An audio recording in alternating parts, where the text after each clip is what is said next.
Durante anos, milhões de cristãos ouviram a mesma frase: beber vinho é pecado. Mas, e se isso nunca esteve escrito dessa forma? E se confundiram o abuso com o uso? Esse parte do povo está condenando algo que a própria Bíblia tratou de outra maneira. Hoje, você vai ver textos que muitos evitam citar. Prepare-se. Amado irmão, amada irmã, esse áudio, esse nosso encontro de hoje, não incentiva ao vício, não defende embriaguez, não promove descontrole. Esse vídeo defende uma coisa simples: honestidade com as Escrituras. Se a Bíblia condena algo, condenemos. Se a Bíblia permite algo com limites, não transformemos opinião humana em mandamento divino. Porque acrescentar ao texto, acrescentar palavras que Deus não disse, isso também é erro. A Bíblia nos adverte para não tirar nem colocar, porque a palavra de Deus já é perfeita. Então vamos analisar essa questão.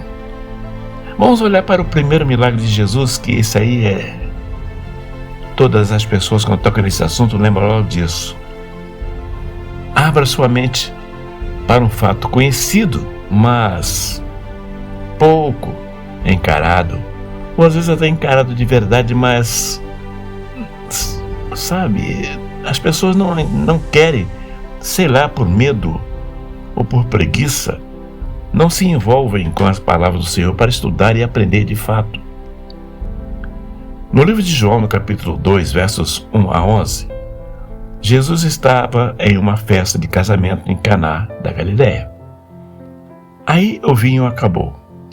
Maria vem e fala com Jesus: olha, acabou o vinho.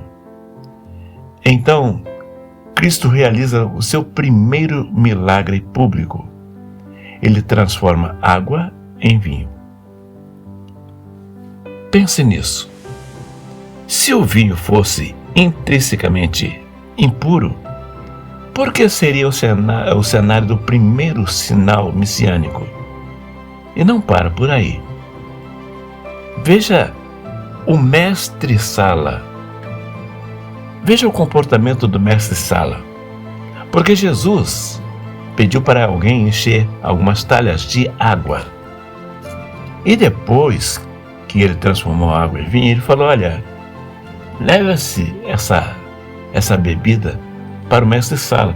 Por que o mestre-sala?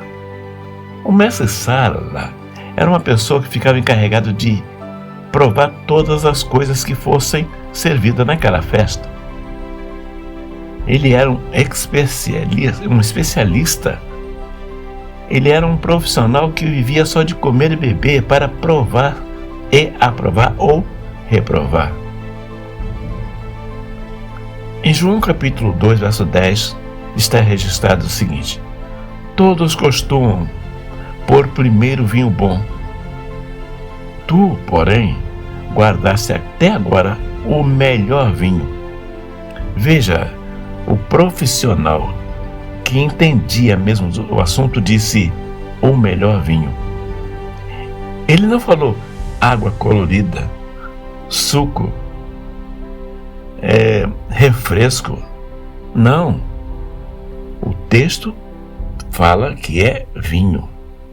Algumas pessoas, não sei por quais razões, tentam fugir disso dizendo: na verdade, era outro tipo de vinho. Mas o texto não faz essa distinção artificial. E quando a tradição entra em conflito com a leitura natural do texto, é hora de rever a tradição.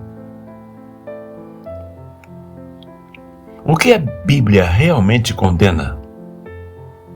Olha, presta atenção. A Bíblia condena, sim, algo ligado ao vinho. Mas não é automaticamente a existência dele. A Bíblia condena a embriaguez, o excesso, a perda do domínio. Quando Paulo escreve aos Efésios, no capítulo 5, verso 18, ele diz: "E não vos embriagueis com vinho, em que há contenda." Note o verbo. Paulo não diz, não toque, não beba. Ele diz, não vos embriagueis. No livro de Provérbios, capítulo 23, fala das dores do exagero. Gálatas 5:21 cita bebedeiras entre obras da carne. A condenação está no descontrole, em ser escravo, em ser imprudente. Mas isto vale para o vinho, dinheiro, comida, poder, qualquer excesso que governe o homem. O problema bíblico central não é a garrafa, é o coração sem domínio. Existem passagens que raramente aparecem em certos discursos. Deus faz brotar alimento da terra, Salmo 104, 14 e 15. Deus faz brotar alimento da terra e vinho que alegra o coração do homem. Texto é poético? Sim, é um texto poético, mas ainda assim positivo em contexto. 1 Timóteo 5:23. Paulo escreve a Timóteo: "Não continue a beber somente água. Usa um pouco de vinho por causa do teu estômago." Um pouco de vinho. Recomendação moderada. Se fosse pecado, por que o apóstolo aconselharia? Presta atenção. Lucas, capítulo 22. Na ceia, Jesus fala do fruto da videira. Há debate sobre detalhes, claro, mas negar a presença cultural do vinho no contexto bíblico exige esforço muito maior do que aceitá-la. Amado irmão, amada irmã, você não vai encontrar na Bíblia Sagrada um lugar que diga, olha, é proibido beber. Não diz isto, mas diz, é proibido comer demais. É proibido ter um amor exagerado ao dinheiro. É proibido ter sede de poder. Tudo que te prende, tudo que te domina, sexo, dinheiro, poder, vinho, tudo é aconselhável você largar de lado. Em Lucas capítulo 22, na ceia, Jesus fala do fruto da videira. Então, negar a presença cultural do vinho no contexto bíblico, repito, exige esforço maior do que aceitá-la. E um detalhe, na ceia, Jesus Cristo fala, olha, a Bíblia diz, algumas versões diz, tomou o cálice de vinho, deu graças e distribuiu. E disse, tomai todos, este é o meu sangue, ou seja, representa o meu sangue. É um símbolo. Noé, por exemplo, ultrapassou os limites. E aí há um problema. Gênesis, no capítulo 9, versos 20 e 21, conta que Noé plantou uma vinha. Quando passou aquele problema das enchentes, ele plantou uma vinha, colheu o fruto, fez o vinho e se embriagou. O que isso prova? Não prova a aprovação do excesso. Também não prova proibição total do produto. Prova algo muito mais humano. Até homens marcantes falham quando perdem medida. A Bíblia é honesta com seus personagens. Ela não mascara erros. Isso dá credibilidade ao texto. Noé ultrapassou os limites e sofreu as consequências sociais e morais. A lição é clara: excesso destrói dignidade. Aqui está o centro da questão. Muitas comunidades proibiram tudo para evitar abusos. Tá aí. A intenção pode ter sido proteção. A intenção até que é boa. Mas existe uma diferença. Existe diferença entre conselho pastoral e mandamento divino. Se uma igreja decide orientar a abstinência por prudência interna, isso é uma escolha comunitária.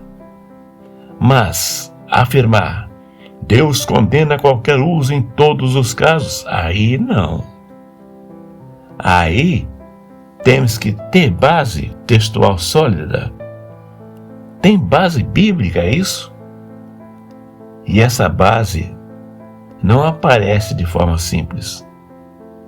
Quando líderes vão além do que está escrito, criam pesos desnecessários. Meu irmão, dirigente, responsável por pessoas, não crie para você mesmo fardos. Andar fora das escrituras sagradas é problema de você, que você está arranjando, enfrentando Deus, porque está acrescentando aquilo que Deus não mandou falar.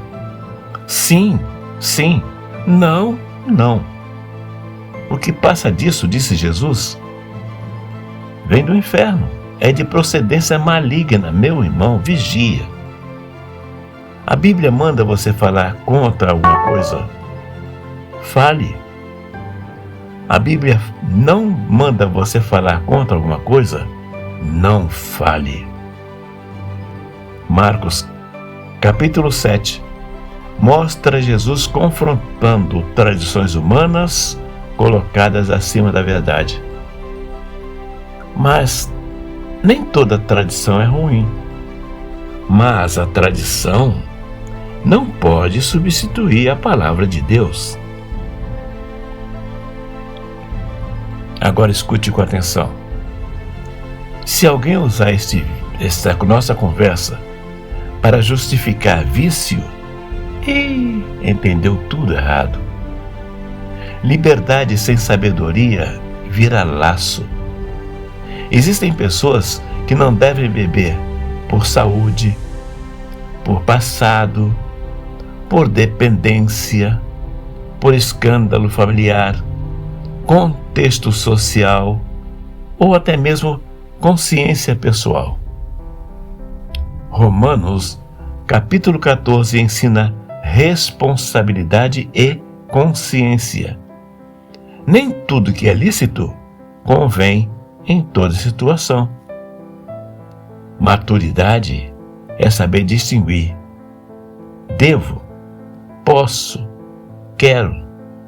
Não vai ultrapassar os limites. Estou dentro da palavra. Não importa o que as pessoas digam. Mas temos que ter responsabilidade e consciência daquilo que vamos fazer.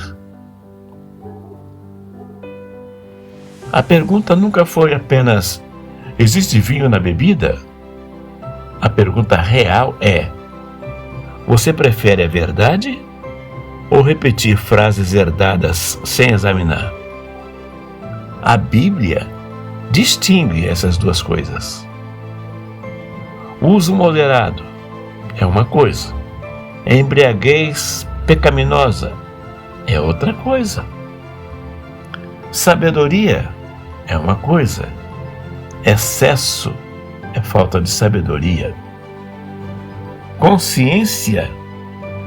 Você tem consciência, você sabe o que está fazendo, você anda para lá e para cá, dominando tudo, tendo domínio sobre todas as suas ações.